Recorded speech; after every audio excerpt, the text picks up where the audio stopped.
So you're thinking about moving to Plano, Texas, and there's a decent chance you didn't exactly pick Plano. It was Plano that picked you.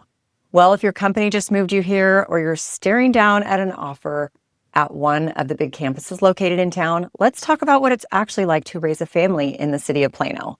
That way you can decide if it's the right fit and which part of it fits you best. This is going to be no fluff, no pressure, just the real numbers. By the end of this, you'll know who Plano is really for, what your money will buy you here, how the schools actually work, because there's a wrinkle most people don't know about. And it can change which neighborhoods you even look at. I'm also going to show you what the commute looks like, what there is to do with your family around town, and the honest reasons it might not be your suburb. But first, a little quick hello. I'm Kristen Carpentier, a licensed realtor here in Dallas-Fort Worth, and I'm a mom of 4 amazing kids. We raised our family right here in the DFW suburbs, and I spend most of my weeks helping families land in the right DFW suburb. So let's start with the reason so many families even end up looking at Plano, and that is for the jobs. Here's what makes Plano different from almost every other suburb that I talk about here on my channel. A lot of families don't choose Plano right off the bat for the schools or the houses. They choose it because their paycheck moved them here. Plano is one of the biggest corporate hubs in North Texas. Toyota's North American headquarters is located here in Plano. JPMorgan Chase has a massive campus in Plano. Everything from Frito-Lay, FedEx, Liberty Mutual, Capital One, and even my kids' beloved Raising Cane's. All of them and more are right here. A lot of them clustered around an area that is called Legacy West, around the northwest part of Plano. So if one of you got hired or transferred into one of those companies, Plano isn't really a maybe, it's the gravity that's pulling you over. And here's a piece that people sometimes miss. Because there are so many big employers packed in here and just next door, it's often easier for the second spouse to find work too. When you're a 2-career family, that job density can be a real practical advantage, not just a nice to have. And Legacy West itself isn't just offices, it's a whole walkable district with a ton of restaurants, a lot of shops some of us frequent when we're not doing our online shopping, and a kind of downtown at work feel. So essentially, a lot of younger families and folks without kids yet actually live right there in the townhomes and apartments located in Legacy West. And they get to walk to dinner after a busy day at work. But we're going to come back to that, though, when we talk more about the housing. Now, let's talk about what your money is going to buy you, because this is where Plano feels different from the newer suburbs up further north. Plano is more grown up. It's built out. It's established.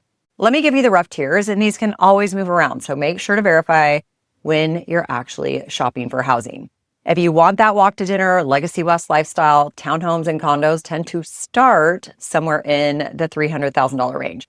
And the median price for a single family home across all of Plano can run very roughly in the mid 500 range. But that's just the median price, because West Plano, closer to the corporate campuses and the schools a lot of families are asking about, climb well past that with a number of higher end neighborhoods offering high-end homes up into the millions. So while Central and East Plano can give you more room in your budget, here's the honest trade-off that I want you to know about. When you buy in Plano, you're buying a neighborhood where the trees are already tall and the schools have been good for decades. You're not planting saplings and waiting for the place to grow up around you. But on the flip side, a lot of Plano's homes were built, a little while ago. So you may be trading brand new finishes for mature bones and a great location. And you may want to factor in that budget for some updates down the road. But if a shiny, never lived in house in a large master plan community sitting on a big lot is your dream, Plano will feel much more established and definitely more resale than new. And you'll pay quite a bit more for the newer pockets that do exist. But neither one has to be better. They're just different stages of life for a suburb. Now, one quick money note, I'm not going to reteach Texas property taxes here. I break the whole tax picture down in my relocation guide that I have linked below. But the more Plano specific version is this. Because Plano's mostly established, you're far less likely to land in one of those special tax districts that you'll run into in the newer growth suburbs. And that can actually make your monthly number more predictable than people might expect. So always verify the exact figure for the exact home, but that's the pattern that you will find in Plano. Now, schools. And here's that little wrinkle that I promised you.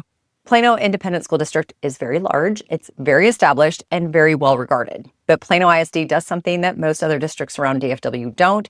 It's going to split your high schoolers up. In a lot of Plano, your kids go to one campus for 9th and 10th grade, then they'll move to a separate senior high for 11th and 12th. It's not good or bad. Families have strong feelings in both directions, but you need to know it going in because it shapes the feeder pattern that your address lands in. There's an upside to a big established district like this too. It's not growing so fast that they're constantly redrawing the boundaries, which is a real thing that a lot of families are dealing with in the fast-growing suburbs. Because Plano is more built out than the suburbs where the new construction is going in, those boundaries tend to feel more settled, but always verify the current boundary for the exact address I'm always reminding you about. And the Plano School District runs different academies and choice programs that can be a great fit for a specific kind of student. But here's the bigger point. As a realtor, my job isn't to tell you which schools are the best. It's to make sure you know exactly which schools an address is going to feed into. From ninth grade all the way through senior high, and we can even search by the elementary schools or middle schools if that's really needed. But most people are always asking about the high school boundaries because of the different programs that each one may offer. So I recommend you go pull up the specific campuses on great schools and on niche.com, then read how real families with real experiences describe them and match them to your own kids. The athlete, the one who needs a strong special ed program, and the one who's going to live in the band hall. Then confirm the boundary at the exact address before you sign anything, because in a district that splits, just assuming you're where you want to be could end up being a problem. And I also keep a full page on Plano ISD and every Dallas-Fort Worth school district over on my website, so you can research a little bit deeper than I can here today. Now the location, because this is where Plano quietly wins, I think. Plano sits right in the middle of everything. You've got the Dallas North Tollway on the west side and Highway 75 running straight through on the east side. The telecom corridor jobs are just south down in Richardson, and the Legacy West campuses are right here in Plano. The DART light rail has stations in Plano if you really want a train option, and a straight shot down into Dallas or out to either airport when you need it. So if your office is in Plano or anywhere along those specific corridors, your commute can be genuinely short. And that's the thing that families underestimate until they've lived both versions. A 15-minute drive to work gives you your evenings back. For a two-job family especially, that central position is going to be golden because you're not optimizing just one commute and wrecking the other. But all that to say, test your actual commute at your actual hour before you settle on a part of town. The tollway at 5 o'clock is its own crazy animal. Now, what is there to actually do with your family here? Because a place you're moving to has to work on the weekends as well, not just Monday through Friday. This is one of the upsides of an established suburb. You're not waiting for the amenities to get built. They're already here. Plano's got real nature, not just retail. A couple of big nature preserves with miles of trails, one on the west side, one on the east side, where you can completely forget you're in a city of nearly 300,000 people. There's the dining and shopping at Legacy West and the shops at Legacy. You also have a historic downtown Plano with local restaurants and weekend events. And don't forget all the youth sports, the rec centers, and the libraries. The whole established infrastructure of a city that's been raising families for a very long time now. You don't have to drive 45 minutes for the good stuff here. For a lot of relocating families, that everything's already here feeling is the thing that makes Plano finally feel like home. Okay, now let me be straight with you about who Plano is not for, because I'd rather you hear it from me now. Plano is a built-out, busy, mature suburb. If you're dreaming of acreage, quiet, and a small town Main Street, that's a different suburb. That's more of maybe McKinney or even an Argyle conversation. If you want the newest construction and the biggest new build lots, you'll be happier looking further north or maybe east. A lot of Plano's housing is older, so if you don't want to update a kitchen or a bathroom, you'll be shopping in the pricier, already renovated parts. And because Plano's more established and centrally located, the main corridors get very busy and the most sought after pockets are going to be priced like it. But if what you want is to live close to a great job in an established community with a strong district in a genuinely central location, Plano is really hard to beat for those reasons. So where do families actually look once they land on Plano? I'm not going to rank neighborhoods for you. That's its own separate video that I have. But the lay of the land is roughly this. West Plano tends to draw families who want to be near the corporate campuses and the feeder patterns a lot of families ask about, and they are willing to pay a premium for it. Central and East Plano can open up more value and some of that older tree-lined big yard charm. And the Legacy West area pulls the live where you work, walk to dinner crowd. But which side fits you really comes down to where you work, your budget, and the exact schools that you want your kids feeding into. And if Plano is going to be on your short list, I'd usually have you weigh it against Frisco, Allen, and sometimes even McKinney, depending on whether your bigger priority is corporate proximity, newer construction, or more room in the budget. And if a specific question pops up while you're digging in, I've got an Ask Kristen little chat right on my website. You can ask it any DFW relocation question anytime, day or night. Now, one honest tip if your company's relocating you, because corporate moves come with a bit of a clock. If you can, get out here for a couple days before you commit. Drive the real commute, walk into a couple of the schools if you can, and see the difference between West Plano and the rest of it with your own eyes. And if the timeline's too tight to be sure, there is zero shame in renting for a year if you have to.